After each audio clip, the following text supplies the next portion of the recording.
इसी टॉपिक को फोकस करते हुए क्यों रखा है। सबसे पहले यूनियन कार्बाइड इंडिया में अपना कदम पसारता है और ये बताता है कि एग्रीकल्चर जो कि एक नीचे गिरता हुआ नजर आ रहा था, तो यूनियन कार्बाइड ये कोशिश करता है कि मैं अपने जो इंसेक्टिसाइड्स बनाऊंगा उससे इस देश का कल्याण करने में पूरा भरपूर योगदान दूंगा। और इंडिया गवर्नमेंट इसे परमिट भी दे देती है क्योंकि बहुत ही ज़्यादा सक्सेसफुल कंपनी थी। जिस तरह से आप यहाँ देख सकते हैं, एक फोटो लगाया है मैंने, उसमें उनका एक यूनियन कार्बाइड का ये पोस्टर था, वो इंडिया में इसी को लॉन्च करते हुए अपने प्रमोशन कर रहे थे। उस समय ये जो पोस्टर है देख के एक पॉजिटिव वाइब मिलती थी हमें कि हाँ, अब एग्रीकल्चर में कहीं ना कहीं हम बहुत आगे जा सकते हैं। पर ये बहुत दुर्घटना का भी साबित हुआ आगे चलकर। ये जो कंपनी है वो सीवन नामक एक इंसेक्टिसाइड बनाती थी जहाँ पे एक हार्मफुल केमिकल यूज किया जाता था, मिथाइल आइसोसाइनेट। मिथाइल आइसोसाइनेट बहुत ही खतरनाक एक केमिकल होता है। जब उसका रिएक्शन होता है वाटर के साथ तो वो CO2 और मिथाइलामाइन बनाता है, जो कि एक्सोथर्मिक रिएक्शन होता है, यानी हीट बहुत ज्यादा अमाउंट में रिलीज होती है। हालांकि एक अच्छे दौर के बाद एक बुरा दौर भी देखने को मिलता है। उसी तरीके से कंपनी धीरे धीरे नीचे जाने लगी, जिसको बहुत ही लॉस होने लगा और उनके जो फंड्स है वो पूरी तरीके से गिरने लगे। अब जो मिथाइल आइसोसाइनेट को बाहर देशों से मंगाया करते थे वो अब इंडिया में बनाना शुरू कर दिए, और यही पहला रेड फ्लैग था हम हिंदुस्तानियों के लोग कि ये जो केमिकल है अब यहाँ पे बनना शुरू हो जाएगा। और ये शुरू भी कर दिया गया, पर गवर्नमेंट इसे आदेश दे देती है कि आप इस केमिकल को यहाँ बना सकते हैं। पर उन्होंने बोला एक एप्लीकेशन प्लान बनाया जाएगा पूरे प्रॉपर तरीके से, ताकि भोपाल के आसपास लोगों को ये बताया जाए कि ये गैस बहुत ही हार्मफुल है, और वहाँ जो वर्कर रहेंगे उनको सही तरीके से ट्रेन किया जाएगा और एक्सपीरियंस्ड वर्कर रहेंगे जो इस गैस को पूरी तरीके से भापेंगे और पता रहेगा कि कैसे प्रिकॉशन जाएगा। पर ऐसा कुछ नहीं किया गया कंपनी के द्वारा, और एक व्यक्ति की जान चली जाती है 1981 में, जिनका नाम रहता है मोहम्मद अशरफ जी। इनकी मृत्यु हो जाती है, वो गैस इनहेल कर लेते हैं, तो इनके कारण ये अपने जान गंवा बैठते हैं। और यहाँ से इसकी शुरुआत होती है। पहला दस्तक मिल चुका था, खैर हमने उसे बार बार इग्नोर किया, और आगे जो है ये जो है धीरे धीरे और गिरना शुरू हो गया ये कंपनी, जहां पे इनका, क्योंकि बहुत सारे कंपनी आगे आ चुके थे, उनके कॉम्पिटिटर बढ़ चुके थे इंसेक्टिसाइड्स में। और यहाँ पे एक जो व्यक्ति है उनका मैं ज्यादा बताना चाह रहा हूँ, राजकुमार केशव जी, जो कि फ्रेंड थे अशरफ जी के, जिनका मृत्यु हुआ था 1981 में। अशरफ जी ने पहले ही कह चुका था कि बहुत बड़ा एक ट्रेजेडी हो सकता है, बहुत बड़ा डिजास्टर हो सकता है हमारे हिंदुस्तान को अगर इसे रोका नहीं गया तो।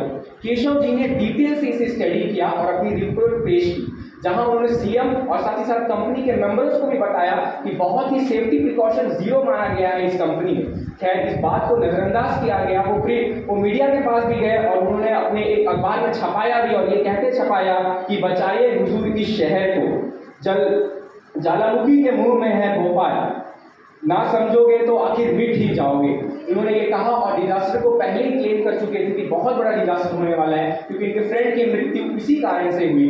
खैर ये सब चीजों को इग्नोर किया गया, और आखिरी में इरिस्पॉन्सिबिलिटी तरीके से आपको बताना चाहता हूँ कि कंपनी ने किस तरीके से इरिस्पॉन्सिबिलिटी अपनाया। ये 3 चैम्बर होते हैं, जहां पे 2 चैम्बर में मिथाइल आइसोसाइनेट को फिल किया जाता है। 60% से अधिक मिथाइल आइसोसाइनेट को फिल नहीं करना चाहिए, और नाइट्रोजन जो प्रेशराइज्ड नाइट्रोजन है उसे डाला जाता है। और तीसरी जो टैंक है उसे खाली रखा जाता है इमरजेंसी के वक्त, ताकि अगर इसमें कुछ लीकेज होता है तो इसमें ट्रांसफर किया जाए। पर तीनों टैंक को फिल रखा गया था, 60% से अधिक मिथाइल आइसोसाइनेट को रखा गया। और बताना चाहूंगा, रात के 9 बजे थे, 2 दिसंबर 1984 की बात है, रात के 9 बजे थे। वर्कर अपने काम डेली रूटीन में आते हैं और जो ये पाइप होता है उसे साफ करना चालू करते हैं पानी डालकर। वो पानी एक तरीके से यहाँ से बाहर निकल जाती है, इस चैम्बर में नहीं जाती है जहाँ पे मिथाइल आइसोसाइनेट होता है। मिथाइल आइसोसाइनेट वाटर के साथ रिएक्ट करेगी तो जानलेवा गैस बना देती है। पर उस दिन उन्होंने देखा कि पानी दूसरी ओर से नहीं बाहर आ रहा था। उन्होंने सुपरवाइजर को जाके कहा कि एक तरफ से पानी बाहर नहीं आ रहा, फिर भी लापरवाही बरतते हुए उन्होंने टी ब्रेक ले लिया, और वो बोले कि अगले शिफ्ट में 12 बजे जो आएंगे वो इस चीज को देख लेंगे। 12 बजे जब आए तो माहौल बहुत बिगड़ चुका था, बहुत खराब हो चुका था, क्योंकि यहाँ पे जो वाटर जो एक्सीड होना था दूसरी तरफ से वो पूरी तरीके से टैंक में घुसना चालू हो गया, और एक जानलेवा रिएक्शन चालू हो गई। एक्सोथर्मिक इतनी जबरदस्त रिएक्शन हो रही थी कि ये अंडरग्राउंड में पैक रहता है, पूरी क्रैक आना चालू हो गई। और जब यहाँ प्रिकॉशंस की बात रखी गई कि क्यों हम इस गैस को नहीं बचा पाए इतनी फैक्ट्री होने के बाद भी, यहाँ पे एक देख सकते हैं रेफ्रिजरेशन सिस्टम होता है। जब एक्सोथर्मिक रिएक्शन यानी हीट बहुत ज्यादा अमाउंट में रिलीज होती है तो उसको कूलिंग करने का भी एक प्रोसेस होता है, ये जो कि 6 महीना पहले बंद पड़ा था और कंपनी के द्वारा ही बंद कर दिया गया। अब ये गैस ये काम नहीं आएगा, ये पूरी तरीके से खराब हो चुका था। अब ये जो टावर है, जो गैस यहाँ से निकल रही है, उसको हम लोग चाहे तो बर्न ऑफ कर सकते थे, जला सकते थे और वो गैस को फैलने से रोक सकते थे भोपाल सिटी में, पर ये भी खराब पड़ा हुआ था मेंटेनेंस के। अब ये वेंट गैस चैम्बर का काम ये होता है कि जो टॉक्सिक गैस होते हैं उसे अनटॉक्सिक बनाकर वो एनवायरनमेंट पे रिलीज कर देता है। पर बोलते हुए शर्म आएगा कि ये भी बंद रखा गया था, ये टर्न ऑफ था।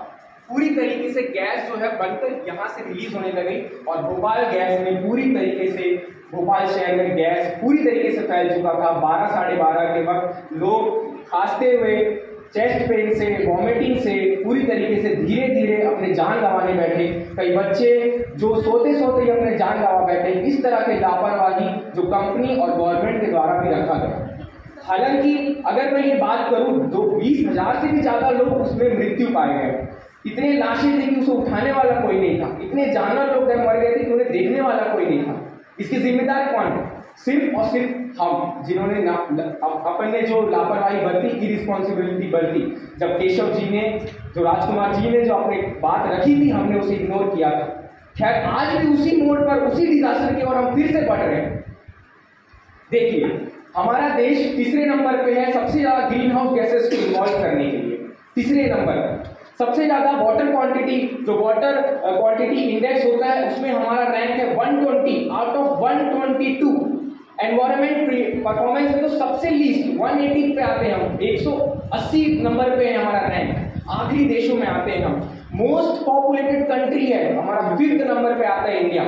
खैर मैं सिर्फ नेगेटिव बात को इसलिए बोलना चाह रहा हूँ क्योंकि इस तरीके से डिजास्टर जो हुआ था वो आज भी हो रहा है।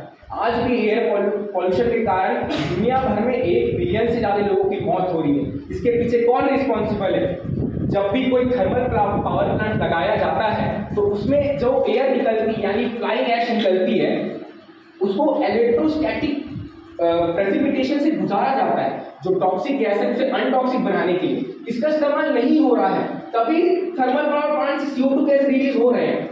जो ऐश बचते हैं, जो फैक्ट्री से निकल रहे हैं वेस्ट, उसे नदियों में बहाया जा रहा है। आसपास के ग्रामीण उसे इंटेक कर रहे हैं, उसे पी रहे हैं। Arthritis, chest pain, vomiting, diarrhoea जैसे खतरे उनको हो रहे हैं। एनी हाउ कैंसर जैसे कॉज भी हो रहे हैं। इस चीज को हम लोग नजरअंदाज कर रहे हैं। मेरा मकसद यही था ये बताने के लिए कि आज इस दौर में हम भाग रहे हैं, उसी दौर में फिर से एक बार दौड़ेंगे। जिस तरह भोपाल हुआ था उसी तरह हमारे साथ भी हो सकता है। मैं ये चीज आपको बताना चाहता था कि एयर पॉल्यूशन, वाटर पॉल्यूशन जो है ये बहुत ही घातक है। हम लोग को इससे बचना होगा और ये समझना होगा कि कैसे इंडस्ट्रियलाइजेशन के कारण वो हो रहा है। अवेयरनेस को फैलाना पड़ेगा। ये सारे स्ट्रीम का मामला है, सारे लोगों को आगे आगे बोलना पड़ेगा। आखिर में बस इतना कहना चाहता हूँ कि समुद्रों और आसमानों में फैले जहरों को मिटाना होगा। समुद्रों और आसमानों में फैले जहरों को मिटाना होगा। क्या फायदा ऐसे जीव का जो मन और तन को हरा दे? क्या फायदा ऐसे जीव का जो मन और तन को हरा दे? क्या फायदा ऐसे प्रीत का जो कल को मिटा दे? Thank you so much.